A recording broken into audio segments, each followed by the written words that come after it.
সৰস্বতী পূজা মানে কি? নাজানো নহয়। ইনে স্কুলত ধূপ জ্বলালা। দাদাই জানে নেকি? দাদাক সোধাচোন। দাদা, সৰস্বতী পূজা মানে কি তুমি জানানে? মই নাজানো, পাপাক সোধাগৈচোন যা তুমি। ঠিক আছে।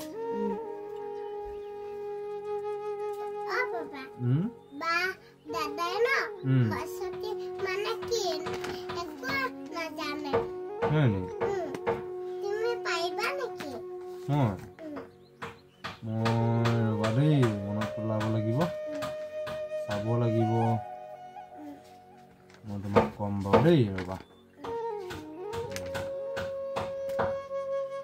বাৰু, এতিয়া মহাচোন তুমি মোক কৈছো বলা।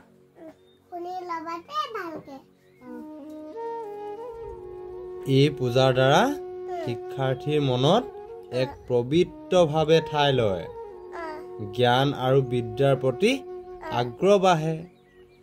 মানে সৰস্বতী মাক যদি তুমি চাকি ধূপ জ্বলোৱাগৈ, কিমান মনত এটা পবিত্ৰ ভাৱ হ'ব, হয় নাই?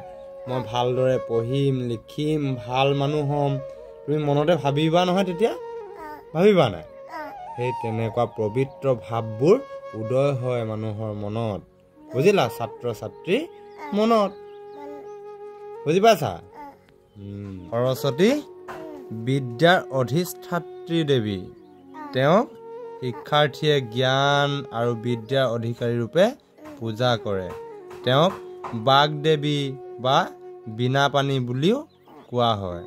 সৰস্বতীৰ আন এটা নাম হৈছে বাণী। মনত থাকিবনে তোমাৰ? থাকিব। সৰস্বতীৰ আন এটা নাম কি? বাণী, হয় নাই?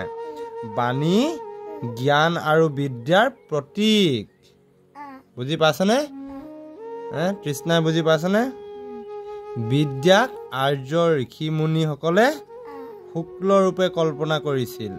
বিদ্যাই মানুহৰ সকলো অন্ধকাৰ দূৰ কৰি জ্ঞান আৰু পবিত্ৰতাৰে শুদ্ধ কৰে বাবে তেওঁলোকে দেৱীক শুক্ল বস্ত্ৰ পিন্ধাই শ্বেত পদ্ম আসনত বহুৱাই হংস বাহন দি পূজা অৰ্চনা কৰিছিল। বুজিলা? হংস বাহন মানে কি? ৰাজহংস মানে ৰাজহাঁহ। বুজি পালা? চতুৰ্ভুজা ৰূপে দেৱী সৰস্বতীৰ 4খন হাতত থাকে বেদ, অক্ষমালা আৰু বীণা। দেৱী সৰস্বতীৰ হাতত থকা প্ৰত্যেকটো সামগ্ৰীয়ে জ্ঞানৰ একোটা গভীৰ অৰ্থ বহন কৰি আছে। বুজি পাইছা? এটা বস্তু ইনে লৈ থকা নাই, গম পাইছানে? সেয়ে দেৱী বিদ্যাৰ্থী ছাত্ৰী জ্ঞানদায়িনী। অক্ষমালা হৈছে সময় আৰু কালৰ প্ৰতীক।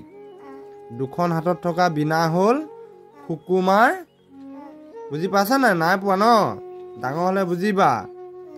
2খন হাতত থকা বীণা হ'ল সুকুমাৰ কলাৰ অধিষ্ঠাত্ৰা দেৱী। অধিষ্ঠাত্ৰা দেৱী সৰস্বতীৰ বাহন হ'ল ৰাজহংস। ৰাজহংস জ্ঞানৰ প্ৰতীক।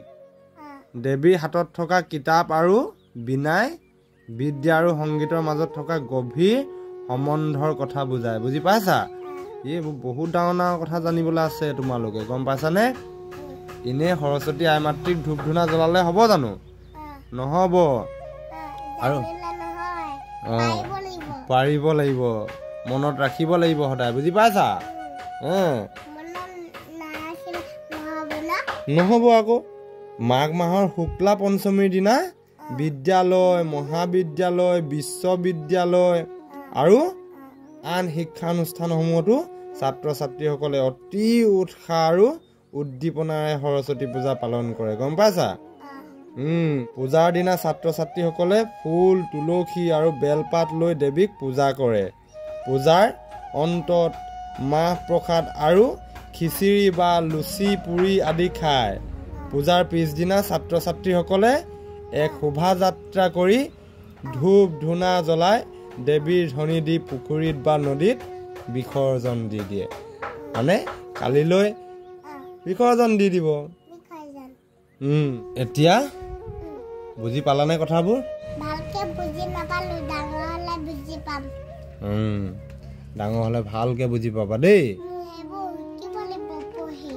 পঢ়িব লাগিব সেয়া সৰস্বতী মায়ে কৈছে যে তুমি ভালকে পঢ়া ভালকে সুপথে সুজ্ঞান লৈ মানে ভাল জ্ঞান লৈ ভাল কৰ্ম কৰা তেতিয়া তুমি কি ভাল মানুহ হ'বা নে বেয়া মানুহ হ'বা তেতিয়া ভাল মানুহ হ'বা তোমাৰ দিন আহিলে আৰু এই মাৰ্চত তোমাক এডমিশ্যন কৰিয়ে দিম আৰু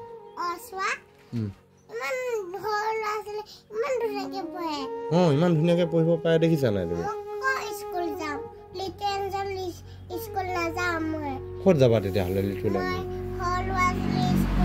সেই লিটল এঞ্জেলতো সৰু সৰু ল'ৰা ছোৱালীয়ে পঢ়ে তাত সৰু সৰু তোমাৰ নিচিনা ল'ৰা ছোৱালীয়ে পঢ়ে স্কুলখনৰ নামটো কি আছিলে তুমি সেইখনতে পঢ়িবা বাও পঢ়ে সেইখনতে দাদাও পঢ়ে সেইখনতে তাত ডাঙৰ ল'ৰা ছোৱালীও পঢ়ে সৰু ল'ৰা ছোৱালী পঢ়ে ভালকে পঢ়িব লাগিব আকৌ নহ'ব তোমাক আই মাতৃও বেয়া পাব বেয়া পাব আকৌ ভালকে পঢ়িব লাগিব আমি পঢ়াই দিম তুমি মনত ৰাখি যাব লাগিব মই ডাঙৰ হৈ গ'লো আৰু পঢ়ি এতিয়া